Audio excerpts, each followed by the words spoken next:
भोपाल में महिला सुरक्षा को लेकर सियासत तेज हो गई है। महिला कांग्रेस की नेत्री नेहा शर्मा ने भाजपा सरकार पर गंभीर आरोप लगाते हुए कहा कि प्रदेश में लगातार बढ़ रहे महिला उत्पीड़न के मामले में प्रभावी कार्रवाई नहीं हो रही। उन्होंने आरोप लगाया कि कई मामलों में भाजपा नेताओं के नाम सामने आने के बावजूद सरकार ठोस कदम उठाने के बजाय केवल दिखावटी कार्रवाई कर रही है, जिससे पीड़ितों को न्याय मिलने में देरी हो रही है। नेहा शर्मा ने कहा कि कानूनी प्रक्रिया के नाम पर मामलों को लंबित रखना और सिर्फ औपचारिक कार्रवाई करना पीड़ितों के साथ अन्याय है। उन्होंने सरकार की कार्यप्रणाली को कुंभकर्ण की नींद करार देते हुए सवाल उठाए कि आखिर महिला सुरक्षा जैसे गंभीर मुद्दे पर सरकार कब जागेगी। भारतीय जनता पार्टी पर निशाना साधते हुए उन्होंने कहा कि अब महिला कांग्रेस चुप नहीं बैठेगी। यदि जल्द ही सख्त और पारदर्शी कार्यवाही नहीं हुई तो प्रदेश भर में बड़ा आंदोलन शुरू किया जाएगा। उन्होंने स्पष्ट किया कि यह आंदोलन केवल विरोध तक सीमित नहीं रहेगा, बल्कि महिलाओं की सुरक्षा, सम्मान और न्याय की मांग को लेकर व्यापक जन आंदोलन का रूप लेगा। आज महिला कांग्रेस भारतीय जनता पार्टी से एक सीधा सवाल पूछना चाहती है। महिला कांग्रेस ये पूछना चाहती है कि महिलाओं के खिलाफ जो लगातार अपराध बढ़ रहे हैं उसमें सरकार चुप्पी क्यों साधे हुए है। बेटी बचाओ बेटी पढ़ाओ का नारा आप लगाते हैं, लेकिन बेटियां ही सबसे ज्यादा अनसेफ।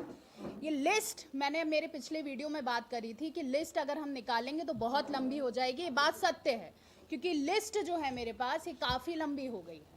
यहाँ पर कुलदीप सिंह सेंगर, माना कि उनके ऊपर कार्रवाई हो गई है, लेकिन जितने भी नाम जुड़े हुए हैं सब भाजपा सरकार से जुड़े हुए हैं। ब्रजभूषण शरण सिंह, अप्रैल और मई, ये 2 महीने हमारी महिला रेसलर्स ने रोड पे खड़े होकर प्रदर्शन किया, उसके बाद एफआईआर दर्ज हुई है। दिल्ली पुलिस एफआईआर लेने को तैयार नहीं है। यहाँ पर नाम है मेरे पास खेल मंत्री संदीप सिंह की बात करेंगे, आज भी विधायक के पद पर बैठे हुए हैं, पूर्व मंत्री है, सिर्फ मंत्री पद से इस्तीफा दिया है। कार्रवाई क्यों नहीं हो रही है? महिला कांग्रेस सीधा सवाल ये पूछना चाहती भारतीय जनता पार्टी से कि जो ये लगातार केसेस हो रहे हैं, टीकमगढ़ में हो रहे हैं, यहाँ पे एमपी भाजपा नेता का दुष्कर्म का केस सामने आया है, चलती गाड़ी में रेप हो रहे हैं, आदिवासी महिलाओं को उठाकर लेकर जाया जा रहा है, तो ये जवाबदेही जो है वो कौन करेगा? हमारी बस इतनी मांग है, कोर्ट फैसला करेगी कौन दोषी है और कौन निर्दोष है। लेकिन हम ये जानना चाहते हैं कि भाजपा के नेताओं के नाम ही क्यों आगे आ रहे हैं। भाजपा के नेताओं के नाम लगातार सामने आ रहे हैं और भाजपा नेताओं के ऊपर कार्रवाई के ऊपर चुप्पी भी हो रही है और कार्रवाई बहुत स्लो होती है। बस एफआईआर हो जाती है, वो अपने घरों में बैठ जाते हैं। यहाँ पर मेरे पास लगातार यहाँ पर केस हैं। 1 साल से बंधक आसाम की महिला को करा है, बीजेपी नेता गंदा काम करवा रहा है, ये अतुल चौरसिया का नाम आया सामने। फिर यहाँ पर अगेन अशोक सिंह जी का नाम आया, बीजेपी के नेता अशोक सिंह का नाम आया मेरे सामने। सतना जिले में चाकू की नोक पर दुष्कर्म किया, ये भी बीजेपी के नेता हैं। यहाँ पर पार्षद ने किया है खुर्रई में। तो ये जो लिस्ट हमने निकाली है, महिला कांग्रेस, मध्य प्रदेश महिला कांग्रेस ने निकाली है, वो लिस्ट के आधार पर मैं ये कहना चाहती हूँ कि बीजेपी सरकार जो है जल्दी से जल्दी इस पर कार्रवाई करे और चुप्पी ना साधे। हमारी बस ये मांग है, महिला कांग्रेस बस यही चाहती है। उठाया, अचानक उठाया आप, कैसी बात?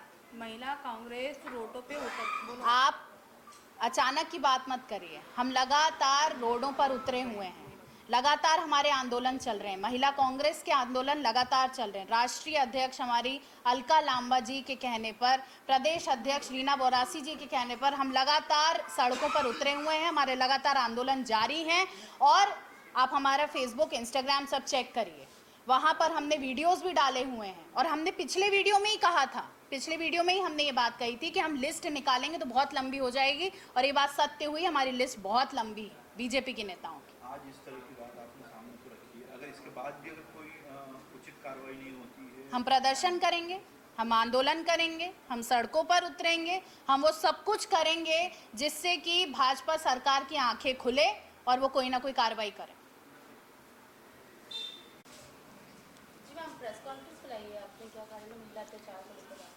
महिला कांग्रेस आज यहाँ पर भारतीय जनता पार्टी से सिर्फ इतना कहना चाहती है कि बीजेपी के नेताओं के नाम लगातार सामने आ रहे हैं महिला उत्पीड़ना पर, कुलदीप सिंह सेंगर को तो सज़ा हो गई, लेकिन ब्रजभूषण शरण सिंह की बात करेंगे, संदीप सिंह की बात करेंगे, उन मनोहर की बात करेंगे, मनोहर लाल की बात करेंगे, किसी को भी अभी कार्रवाई नहीं हुई, किसी को भी सज़ा नहीं हुई। ब्रजभूषण शरण सिंह की मैं बात करना चाहूँगी, जहाँ पर हमारी जो महिला खिलाड़ी हैं वो रोड पर बैठी रहीं 2 महीने, अप्रैल और मई की बात करूंगी मैं, 2023 2 महीने वो भरी धूप में बाहर बैठी हैं, देश के लिए मेडल लेकर आ रही हैं, लेकिन उन्हीं के साथ आप दुष्कर्म कर रहे हो।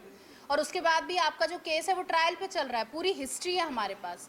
आपके ऊपर 36 से ज़्यादा केस लगे हुए हैं, लेकिन बीजेपी सरकार चुप्पी साधे हुए। बेटी बचाओ बेटी पढ़ाओ का नारा देने वाली भाजपा सरकार से महिला कांग्रेस सिर्फ इतनी बात कहना चाहती है कि कार्रवाई कीजिए, जल्द से जल्द कार्रवाई कीजिए भाजपा नेताओं के ऊपर जिन्होंने महिलाओं के साथ दुष्कर्म किया है, चलती गाड़ी में रेप किया है और क्या कुछ नहीं किया है। महिला कांग्रेस बस इतनी मांग कर रही है। अचानक इस तरह से आप लोगों ने इस बात, इसके अलावा लगातार मध्य प्रदेश में रेप के मामले सामने आते हैं, महिलाओं के गायब होने में हम लोग नंबर 1 है, तो मध्य प्रदेश में भी काफ़ी महिलाओं की हालत चिंताजनक है। इसको लेकर आने वाले समय में आप लोग कोई प्रोटेस्ट करेंगे, आंदोलन करेंगे, सरकार को घेरने का काम करेंगे? देखिए, लगातार हम लोग आंदोलन कर रहे हैं, लगातार हमारे आंदोलन जारी है। हम सब सड़कों पर ऑलरेडी उतरे हुए हैं और हम चाहते हैं कि महिलाओं की सुरक्षा में उनको जल्द से जल्द न्याय मिले। डोमेस्टिक वायलेंस बढ़ रहा है क्योंकि पूर्व मुख्यमंत्री शिवराज सिंह चौहान ने कहा था कि शराब के जो ठेके हैं वो बंद होंगे, शराब की बैठने की जगहें बंद होंगी, लेकिन वो क्या हुआ? सिर्फ आदेश हुए, सिर्फ मीडिया को लोगों को दिखाने के लिए आदेश हुए हैं। शराब का भी काम नहीं हुआ, जिससे डोमेस्टिक वायलेंस कनेक्टेड है और वो लगातार हो रहा है। तो मुझे लगता है कि हम सड़कों पर डेफिनेटली उतरेंगे और महिला कांग्रेस सारी महिलाओं के साथ है, जिन जिन के साथ गलत काम हो रहे हैं, जो जो अपने घरों में सह रही हैं, महिला कांग्रेस उनके साथ है।